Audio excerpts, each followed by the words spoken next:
I go way back when Stevie J first came to Bad Boy after they left Uptown Records and everything like that. And Stevie J and Puff fell out real bad over, it could have been producer credits and the whole 9 yards. I don't know whatever someone does in their bedroom, that's what they do. I don't got nothing to do with that. I'm just here to say that I've never seen my man doing anything foul like they talking. I've never seen it. I've known him for 29 years. And then it's like with guys like 50, you know what I'm saying? Like Uncle Tom, cats like that. But Stevie J didn't F with him until Love and Hip Hop. When Stevie J went to Love and Hip Hop and he became famous, from that, a type of individual that I would have speaking on my behalf. Come on, we know he's a drug abuser. We know that he's been seen putting his hands on women in the wrong way. And I don't know, that shit is crumbling, man. Stevie J's attempt to confront 50 Cent over all of that drama with Diddy was heavily parodied by Man Gene Deal, who bluntly stated that if Stevie J does step up, 50 will beat him down. This whole situation began because 50 has been dragging Diddy around on social media for months now, discussing some outrageous accusations, You know what I'm saying? It's like, now you want to put me, I don't know if y'all saw the post when 50 posted about me, of course you guys. Yeah.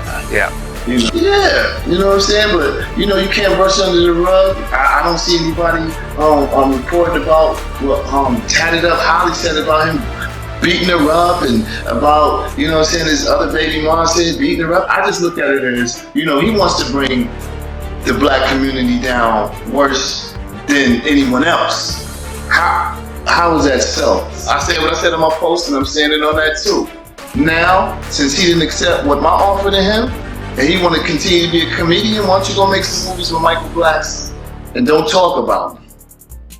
Hey. If you don't want to fight, if you don't want to donate to charity, donate the bread to charity and fight, don't stop being a girl and talking about them. I find it funny that, when they first try to crucify somebody, they go through the media first. And they're just flooded with lies and propaganda. I'm not concerned about this dude Curtis. You know what I'm saying? He's Uncle Tom, and that's just what it is. I'm gonna speak on 1,000% of what I know to be true about my guy. His spirits are up.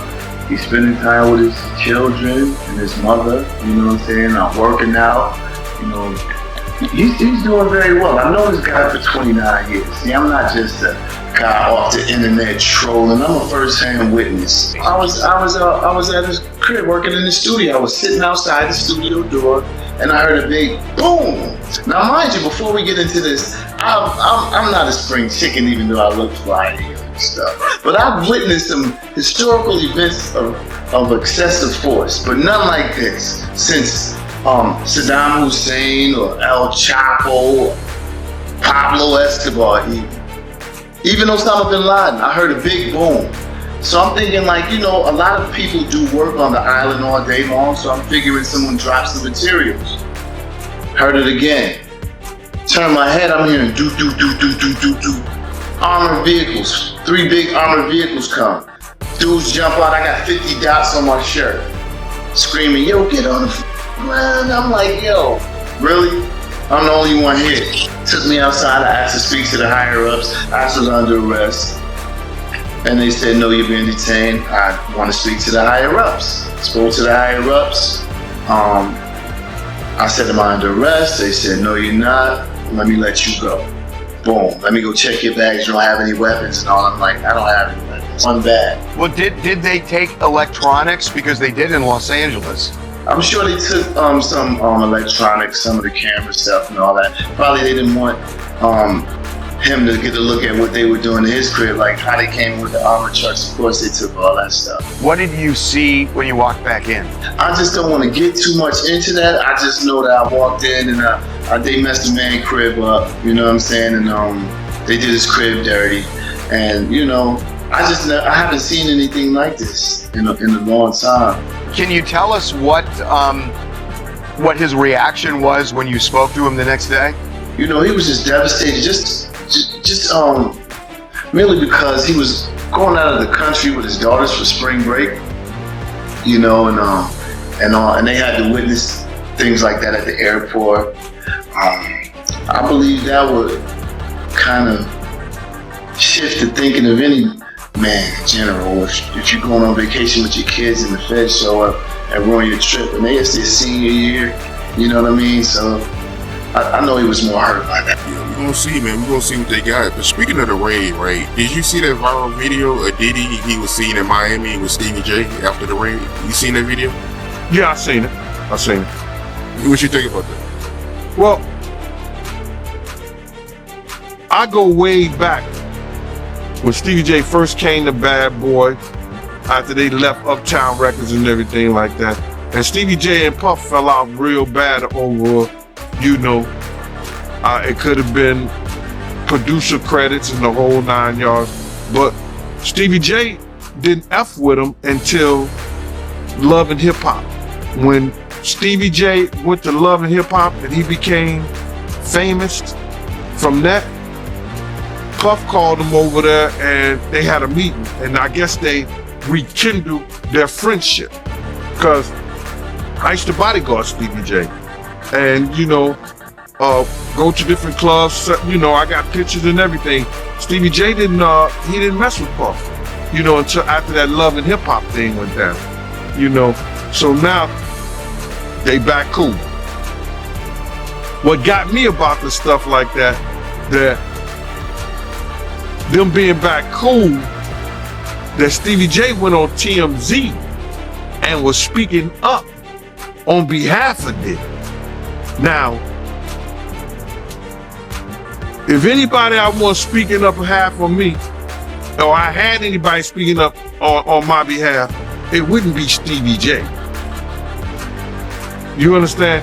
I don't think that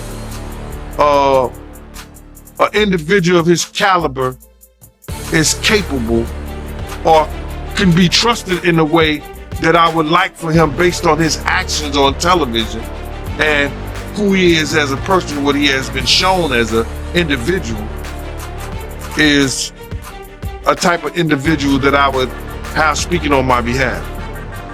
Come on, we know he's a drug abuser.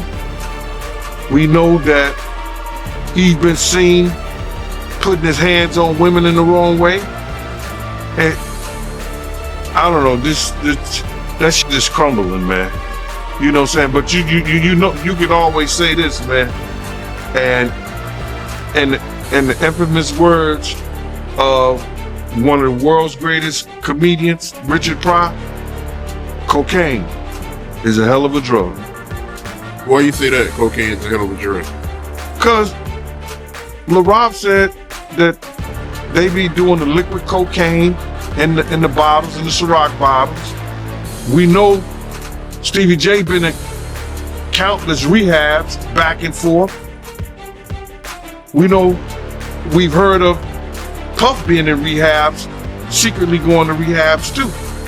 So, my man, when you get on those type of psychotropical, I think it's psychotropical drugs, man, and you start believing your own bullshit, and them two individuals together, man, you know they gotta be crazy. Something gotta be wrong with when he sit up there and he said that he wanna challenge 50. And I don't know much about that clout shit. Him challenging 50 to a fight, and we seen how 50 Cent, we seen how Stevie J fight on Love and Hip Hop and all that other bullshit. Him, Scrappy, him, this other cat. My man, there's no way. There's no way. He don't want it with 50, bro. That's if that ain't cocaine, the Pope ain't Catholic. So you feel like 50 Cent would give Stevie J that work? It wouldn't even be a job. 50 Cent will whoop niggas like Stevie J on the way to a real fight. You seen 50 fight before? I ain't never seen 50 fight. I seen some tapes of him get down on that end, but I never seen him fight in person. But I know the demeanor of a man. I was with 50 Cent on a couple of occasions, and one occasion, it was just me and 50 and about probably 6 other dudes that didn't want to get out the car because he was ready to get down. And you could see it in him. You could see he got it in him like that. I'm looking at him. I wrote this shit about this shit in my book. 50 ain't back, he don't back down, bro. And you can see when you know a dude is about it and got it in him, you can see it in his eye. You can see it in the way he carry himself. You see how he threw his old man in the bushes, Tony Yayo. They got tapes on 50 getting down boxing. I've seen tapes on him. You know what I'm saying? I've never seen him in person, you know, as far as fighting. I've been with him in person, but he got it in him, bro. But yeah, that caught me by surprise because I always knew that Stevie J, he did production for Bad Boy, but I never knew him and Diddy was that close until, you know, as of late, you know, since the raid. So. No, they was close. Bro, Stevie J and Puff was like pots and pans back in the day. I don't know what happened between them, but something happened on the producing credit side that Stevie J stopped effing with him. And, you know, Stevie wasn't dealing with him at all. He was just doing more stuff for Jodeci than he was Bad Boy. Didn't like 50's post and even issued a challenge, stating that he wanted to fight 50 in a televised match. He was heated, discussing how he would shoot the fade with 50, but 50 didn't back down as usual. Instead, he laughed it off and continued to trot. He even uploaded a humorous video of Stevie J fighting on Love and Hip Hop, demonstrating that Stevie J didn't refute those outrageous claims 50 made. About the news breaking that 50 Cent has sold his documentary series, Surviving Diddy, to Netflix. Man, I hope I never have to go to war with 50 Cent. That dude is a troll. That dude is he's the best. He's on the war. And he know how to go at it. But the way I understand it is he sold the rights, right? The next flag. He had a bidding war and he sold the rights to all the different streaming companies that wanted to do it. It's going to be interesting to see what he gets. He can only do reenactments from the lawsuit. He can't get Cassie to talk about it. Trust me, Cassie can't talk about this publicly. Hey, law enforcement might can get it, you know, get her to talk on a jury stand or witness stand, grand jury or something like that. But just to go and do interviews, she can't do it. She probably can't even mention the name Sean Combs or any of his family members. Talk about anything. So, is it going to be Misa? I doubt it. It's hard for females that have kids by men to do these, to talk bad about their father, no matter how much of a douchebag he is. And so, who's going to be the survivors? Is it going to be Lil Rock? He's going to get his bag eventually, trust me. And he going to have to sign, an agreement not to talk about it publicly. So I think it's just 50 jumping the gun, wanting to be a hell of a troll, and him being like me, very, very vindictive. I wonder if 50 a Leo like me. I gotta find out his sign because I'm sure me and him have the same traits. But I don't know who will be the victims. We know young Miami, she finally done broke away. Saw that she unfollowed him recently. Misa, we know Kim Porter in her book. If you can get a hold of that. I I just think a lot of it's going to have to be reenactment. Or maybe our boy, because I know he likes Gene Deal and Gene Deal like him a lot. Maybe my boy Arthur Dialogue about to get rich and he licensed a lot of his footage from Art's channel. Or Mark Curry, whatever, he said. I'm just wondering where they're going to get the footage from. Who are they going to get to speak on that? Did 50 find the male escorts? Or is it got to be just reenactments from the different lawsuits? And there's a new young lady that came out and filed a new lawsuit recently. Maybe it'd be worth her while just to tell her story and not, go through with the lawsuit, or at least sign an agreement. I can't sign an agreement saying I'm not going to talk about it. The issue is we want to see the people, like we did on the Surviving R. Kelly. Y'all saw parents. Y'all got Art to talk a little bit. Y'all got, R. Kelly to talk a little bit. Y'all got footage of things that had happened. It's going to be interesting to see what 50 could pull out to really make a good showing. Because that shit that we saw on Tubi, a lot of people thought it was good. But I didn't personally care for it. But even though fucking TMZ, I will be getting contact real soon, because we just noticed, John and I just discovered that y'all did use some of our footage with WAC 100 on that show, and y'all ain't contact us. Y'all know y'all can't be licensing stuff without, or putting stuff in TV shows without it getting licensed.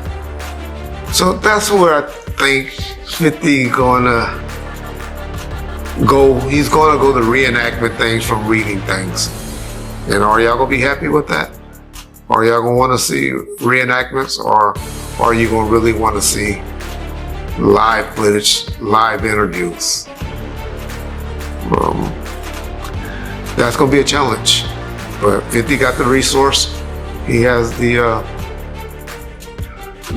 writers that can put it together, and I'm sure he's gonna make it good.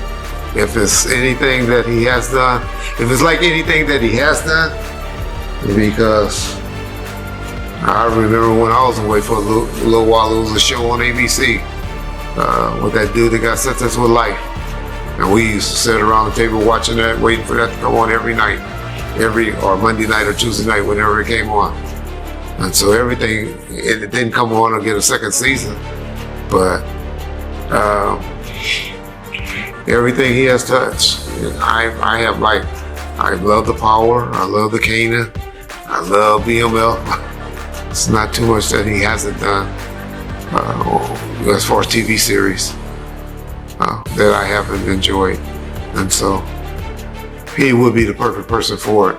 It'll just be interesting to see if he'll be able to, or how he's planned to. In this ongoing drama between these hip-hop heavyweights, 50 states is unfazed and keeps the heat on everyone connected to Diddy. And Stevie J is out there attempting to defend himself. He's planning to GAN deal, and Diddy's former bodyguard had no problem adding fuel to the fire by claiming that Stevie J doesn't stand a chance against Whoever he think gonna get him free, if he had, and whoever they want. You gotta realize the feds is not gonna touch those people if he had anything to do with any high profile people like Clyde Davis, what's that, Jimmy over at Interscope? What's his name? Jimmy Iovine? Any high profile people the feds is not gonna touch. You understand? They're gonna go for the people who are not his really handlers unless they really want them or somebody want them. So it's hard to really say, but if they want to make examples out of certain people, you understand, they're going to go for those people. I can't really give you a number. I can't really tell you who's the people because I don't know who on their list. But if they want to make an example out of somebody, anybody that's been to those Diddy-like Epstein parties and stuff like that, they gonna go after them. What you think about Stevie J? And I know you and him, y'all was going back and forth, but how you feel about him defending Diddy? He don't have nothing else to do, man. What makes me mad at Stevie and them is that, you know, they don't realize the guys who used to take care of them, the guys that make sure they got in the club, the guys who make sure they got in the studio, the guys that make sure they got home at night. And then they get on this thing, and because they become more known to the public and everything on Love and Hip Hop and all these other different programs, they want to talk shit. But Stevie J, no, I'm the type of dude, he talk about I got bad knees, I kick him so far up in his ass, he takes shoe polish, bro. I do not play with that. I'm the one who used to make sure that you was all right. You understand? And I got pictures when I used to bodyguard you, bro. And you know I never played those games. So, because you get mad, because I say something about, you know what I know 50, I know 50. And I know you. You understand? If I gotta put my house up, if I gotta put my car, my jewelry, I'm putting my shit up on 50. I'm not gonna put it on you. I'm just telling you what I know. 50 hit that nigga so hard, man. He won't wake up to the middle of next week. He gets on here and he want to defend. Did he defend them?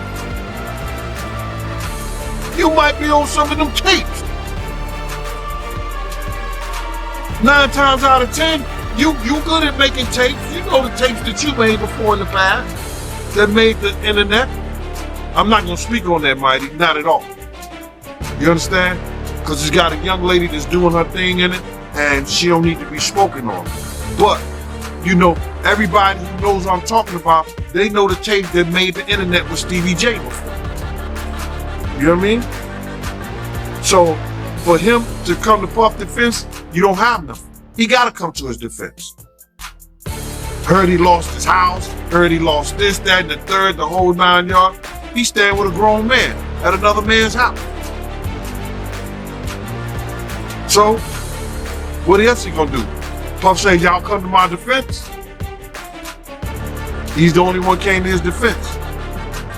In the tape that you was referring to, you don't have to go into detail about it. I think most people would know what you was talking about. But you was referring to the sex tape between Stevie J and Eve, right? And I don't know if this is true, you can tell me, but I heard that he leaked it, right? Allegedly, yeah, he's the one who leaked it. Want to be into something. You know what I'm saying? That's how those cats do, bro. They want to be, they sit back, and because this is the new form of entertainment, and regular dudes are getting more views than they are, they get mad and they get upset. You understand what I'm saying? They get mad and they get upset because this is the new form of entertainment, and a lot of people are blowing them out the water now. And they want to say crazy stuff when in fact, they wouldn't breathe hard if you was in the room with them. Yeah, that's real talk. And I was checking out one of your lives and you made a comment saying that, you know, Diddy, his ship is sinking fast because the only person that's coming out to defend him is Stevie J. Well, Diddy did a post and he said, speak now or forever hold your peace. And he sent the message to everybody that he did business with or everybody that was around him. Y'all talk, y'all speak on me, y'all let everybody know what y'all know about me or whatever, this, that, and the third. And if they talking negative, straighten them out based on our relationship. So he put that message out there. So now people are saying, nah, bro, like Ray J. Ray J say, yo, people want to know what it is. Because if the federal government is asking questions about you, having some pedophilia or having sex with little boys underage, why would I want to be connected to that? Why are they even asking that type of question about you? So now he's telling people, yo, speak on me, speak on me. Now people are like, no, we don't even know what the charge is. We don't know what they got on you. So the safe thing for me to do is to stay away from you until we know. I'm not gonna mess, they saying I'm not gonna mess up my brand. I'm not gonna mess up me getting money, because what the internet is gonna do is that anybody that speaks up for them, they're gonna automatically think they had something to do with it. Diddy's former bodyguard, Gene Deal, had no problem stoking the flames by claiming that Stevie J is no match for 50. This is just another chapter in the ongoing drama between these two hip-hop titans, and 50 States isn't deterred. Stevie J is out there attempting to preserve his man's honor. That he did with Rolling Stone. He said that Diddy, he was jealous of the relationship between Tupac and Big, and he also went on to say that Diddy, he wanted to be friends with Tupac, but Tupac wasn't interested. Diddy and Tupac was friends at first, bro. I remember the time me and Diddy rolled up to Pac in, I think it's what's the name of that club? The Rocks. There was some kind of concert going on, and they was talking and everything. They had a friendship. I don't know why their friendship fell out. Their friendship was before before Biggie and Pac. So I don't know why they fell out. I know every girl that Tupac had, Puff wanted and got. So, did he have jealousy? Yeah, he had a jealousy of Pac. But I think that it was more so that he knew Big was the meal ticket. And that Pac wanted Big to be with him with Thug Life, but he didn't have the money at the time. And when Big got the money from Puff, Pac gave him the blessings to go with him, but he also told Big that he had to watch Puff because Puff was gonna rob him blind. So you believe Kurt Burrows when he say that, you know, Diddy, he was jealous of the relationship between Tupac and Big? I don't know if I could say he was jealous with his relationship with Big. He didn't like Pac. It's something that happened between Pac and him that he didn't like it. So if my man or somebody that I'm working with is dealing with somebody I don't like, I'm gonna have a dislike for that relationship they have. I don't just think it's jealousy. I think it more was just a dislike and a hatred that somebody I'm working with is working with somebody that I don't like anymore or I got a problem with. So you feel like it was intentional when Diddy was getting with, you know, the same woman that Tupac already had? Yeah. I think that he purposely went after the girls that dealt with Pac. Why you think he did that on purpose? Because when you have an envy of someone, remember Puff tried to get that Juice movie and Juice, but they gave it to Pac. So when you have an envy of somebody, if you can't beat them, the closest thing you could do is have what they got. Have what they had, or try to get what they got. Yeah, that makes sense. And Kurt Burrows, he also said in his interview that Diddy, he would encourage Biggie to make songs that was beefy. I don't think Kurt Burrows was correct on that because Biggie didn't write around Puff. Big always wrote wherever he wrote at and then went to record. If he wrote anything or came up with some kind of concept of something. You're not gonna find too many times Big and Puff was in the studio together where Big was recording. Puff may come in after the work is done and then add his little, take that. Bad boy. But Big always record, because like when we were doing the music to Bone Thugs and Harmony, Big said, I ain't writing shit. He sat there and smoked up all their weed. And he waited till he got to New York and then came back with the song. Flipped their whole style. Big didn't never write around nobody. Like, Puff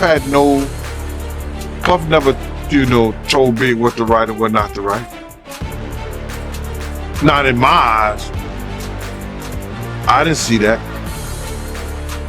Known by his stage name Sean CS, he has been involved in a number of scandals that have recently rocked the hip-hop scene.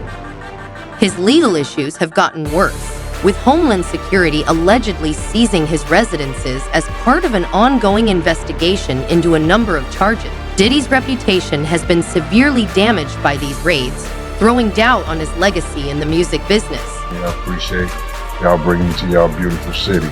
Man, you looking real. That couch look real small on you, brother. I'm 6'7", 327 pounds. massive. Yeah. Man, you have a legendary story, man. You've been through a lot. You've seen a lot.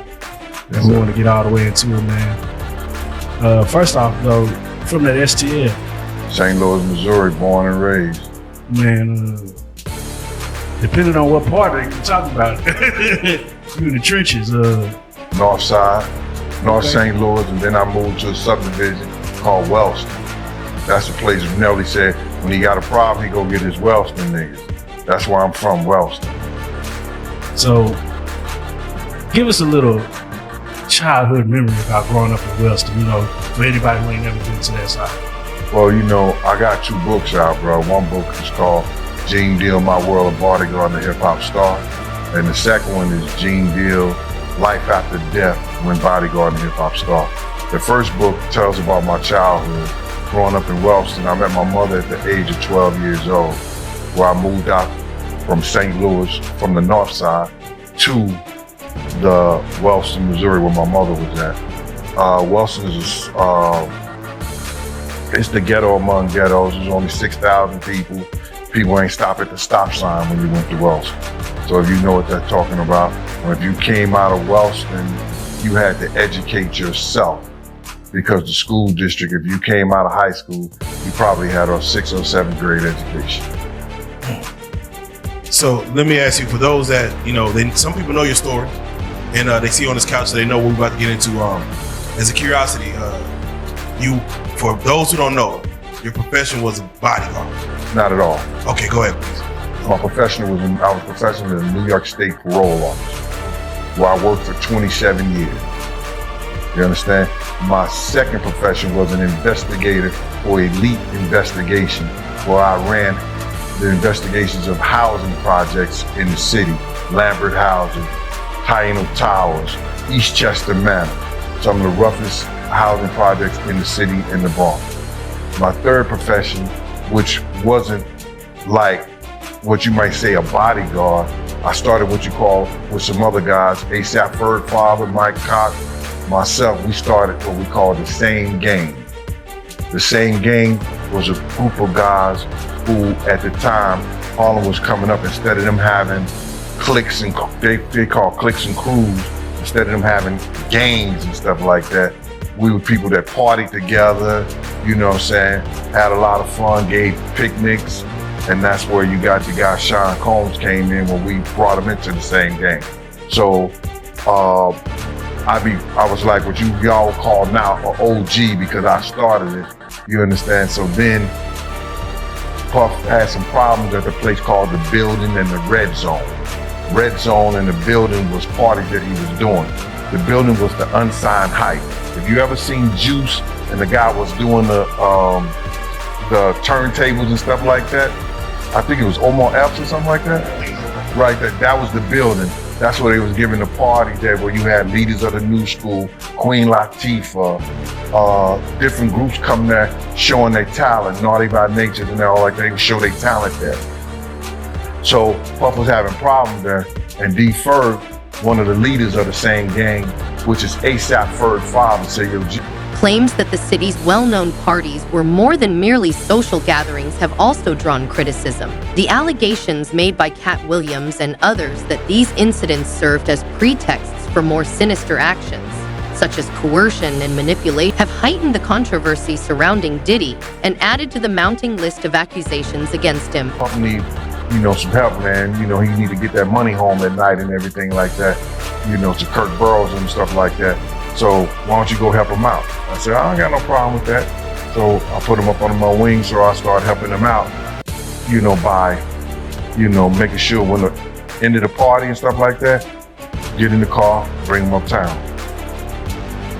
So to answer your question, sorry about that, my profession first was, like I said, parole officer, then investigator, which it was with the housing projects and stuff like that.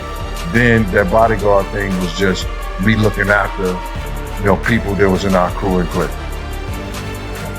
So is it safe to say that you were familiar with like the music industry of some sorts before Puff came to you? Well, I think that I got involved with the music industry because a guy named Tim Dog. If you know, Tim Dog is not the one who had the that F. Compton thing. Tim Dog was one of the A&Rs for Uptown Records. He went on to be a president of Island Records, the president, I think he was the president of A&R over Arista Records. They was having problems at parties, because dudes in New York didn't think they could wait online. So I became that dude that got a clique together, got a crew together, and we started doing security at the front door at all the Uptown Record parties, all the parties that Tim Dog, Butt Naked, and different people was giving. You understand? And got whereas that people didn't try to bum rush the door no more. People didn't try to, run up in the parties and, you understand? So I became famous with that. You more like a problem solver or a problem deflector, I guess. Problems come to the door. Well, it wasn't just me, it was my team. The whole teams. The team was like, I hired 4 officers, and I hired about 8 dudes that was from the streets, you understand? And one cop, and had dogs. When you're putting together a team, what are you looking for inside of a man to if he's built for this? Well, if you hang with us, you built for it, point blank. We didn't look for guys outside our crew. So when you were at these parties and making sure things were going certain situations, were there any younger cats that we might recognize today that would ever try to act like they were better than or try to force their way or push their way past y'all? That came in the later days, man. That came when dudes would have like 20 or 30 guys with them because they were scared. You understand? But you got to realize when you have certain people that was out there with me, you had Slick, Tima. These guys are known in the street. They the godfather of some of the biggest gangsters that you heard of. Alpo, Lou Sims. You understand? They respected them. So now when I got them working and they part of the team and they running the security like that, ain't nobody gonna try nothing, bro. So, man, let's get right to it then. To be what you were doing in your team, y'all had to have seen some evil shit, like some pretty fucked up shit coming from niggas with money. Well, you see that from niggas who don't have money also. Right. You know what I'm saying? So you see a lot of shit. It is what it is. So you're gonna have to ask me, because sometimes when you see let's say a Puff, you might have a manager who might be an enabler, to help them get to it, like R. Kelly, whoever. And you have their bodyguards or security unit who might allow some things to take place. Might see it and just, hey, we're gonna just allow it because, hey, it's the essence. What was your mentality when it comes to the enablers or the people that allow, or just what, how did you approach a situation that you're like, I don't know about that? I don't know what you mean by that question. That was such a broad and asinine ass question that it's hard to answer something like that. Let me be more direct. Be direct, bro. Let me be more direct. Yeah. were you